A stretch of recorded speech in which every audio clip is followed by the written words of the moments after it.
नमस्कार। आजकल गीता का संदेश कि कर्म किए जा फल की चिंता ना करना इंसान बहुत ही विवाद में है। जितने मुंह उतनी बातें, और बड़े बड़े धर्म गुरुओं ने भी तो पता नहीं क्या क्या कहा है। तो आज थोड़ा सा प्रकाश हम इस पे डालते हैं।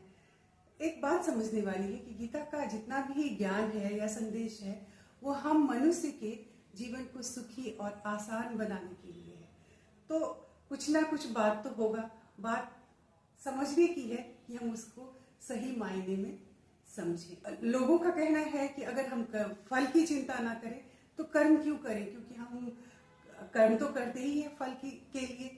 जी हाँ, हम फल के लिए करते हैं और फल की इच्छा को हम दरकिनार भी नहीं कर सकते हैं। लेकिन काम करते हुए फल की इच्छा से या फल से खुद को जोड़कर काम करने से हमारा अपना ही स्टेट ऑफ माइंड खराब होता है और हम अपना 100% काम को देते नहीं हैं। तो कर्म किए जाने का ये मतलब नहीं है कि आप फल को सोचे ही नहीं, फल से जुड़े ही नहीं। बिल्कुल हम फल की इच्छा भी करें, सब कुछ करें, लेकिन हम पहले एक गोल फिक्स करें और काम हमारा उस गोल की ओर होना चाहिए, ना कि फल के लिए होना चाहिए। गोल तक पहुंचेंगे तो फल तो अपने आप मिलेगा। फल की चिंता ना करने से ये भी मतलब है कि फल जो है वो किसी एक चीज का परिणाम नहीं होता है। ये काम चाहे छोटा हो या बड़ा, उसका फल इतने चीजों पर निर्भर करता है जिसको कि सोच पाना भी हम मनुष्य के वश से बाहर की बात है। तो उसको भगवान पर छोड़ दे कि फल क्या आएगा।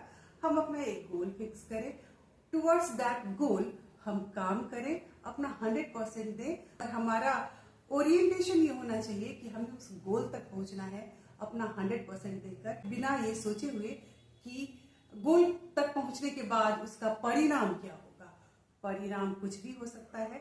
हम अपना बेस्ट अपने काम को दें, गोल तक पहुंचने को दें, अपनी जर्नी को एंजॉय करें। तो ये है गीता का संदेश। और इसको हम एक उदाहरण के माध्यम से समझ सकते हैं कि मान लो किसी ने यूपीएससी परीक्षा को पास करने का अपना गोल फिक्स किया है, तो वो गोल जरूर फिक्स करे।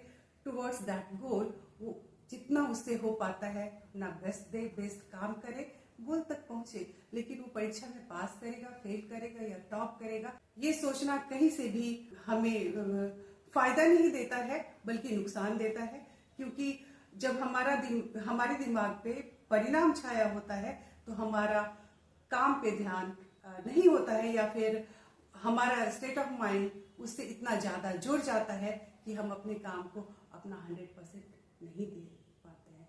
तो एक गीता का एक एक संदेश हम मनुष्य को सुखी करने के लिए है। इस बात को समझें और फायदा उठाएं।